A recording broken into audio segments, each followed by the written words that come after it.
जैसे एक पूजा शिवपुत्री, 2 पूजा हो गया आपका ब्रह्मचारिणी, और तीसरा पूजा है माँ चंद्रघंटा। अब देखिए चंद्र घंटा के बारे में हम यही बताते हैं, कहते हैं चंद्र घंटा जैसे चांद जब पूरा वो संपूर्ण हो जाता है और वो सभी को शीतलता का अनुभव कराते हैं। जैसे चांद चंद्रमा जब निकलते हैं तो सभी उनको बहुत प्यार से देखते हैं और शीतलता का अनुभव करते हैं।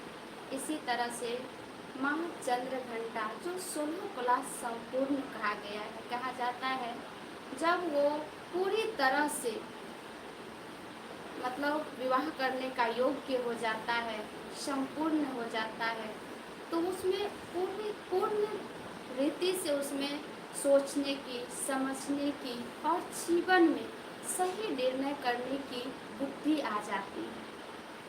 तो चंद्र घंटा माँ जो है वो संपूर्ण बन चुकी है और वो अब एक घर नहीं 2 घर को रोशन करने वाली होती है।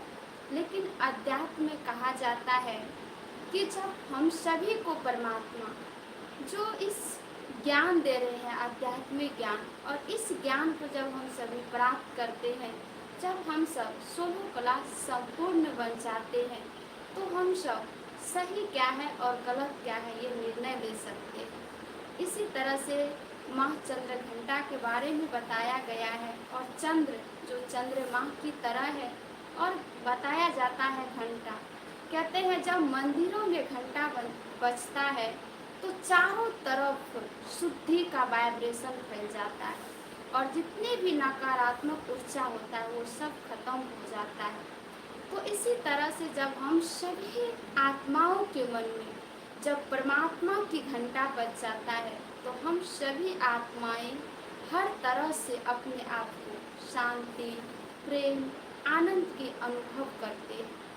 तो माँ चंद्र घंटा का जो तीसरा पूजा होता है, तो इस नवरात्रि में, क्योंकि वो माँ दुर्गा का ही स्वरूप है, और हम सब जब 16 कला संपूर्ण बनेंगे और माँ चंद्र घंटा की आराधना करेंगे, उस शक्ति को उजागर करेंगे, जागरण करेंगे, तो हम सब भी एक उस परमात्मा को याद करके अपने आप को संपूर्ण बनने की पूरी तरह से कोशिश करेंगे और एक नई दुनिया में जाने की भी तैयारी करेंगे। क्योंकि अभी हर तरह से कलह, कलेश, दुख और शांति की दुनिया, चारों तरफ का वातावरण नकारात्मक हो चुका है।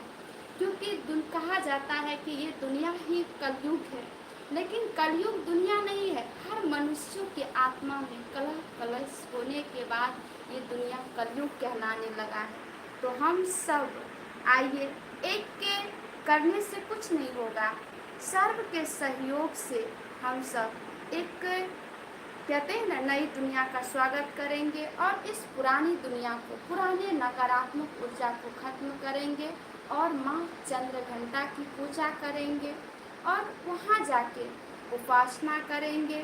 कहते हैं उपासना, हम ऊपर स्वयं परमात्मा से अपनी बुद्धि को जोड़ेंगे और कहते हैं दीप जलाएंगे, तो अपने आत्मा रूपी दीपक को जलाएंगे और सर्वगुण जब हम सभी आत्माएं संपन्न बन जाएंगे तब हम एक शक्ति को अपने जीवन में धारण करेंगे।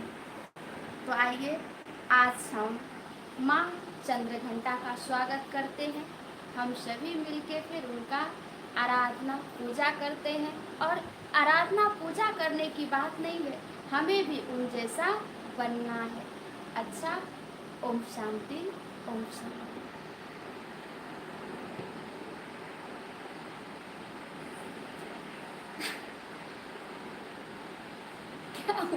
ये समझ लीजिए।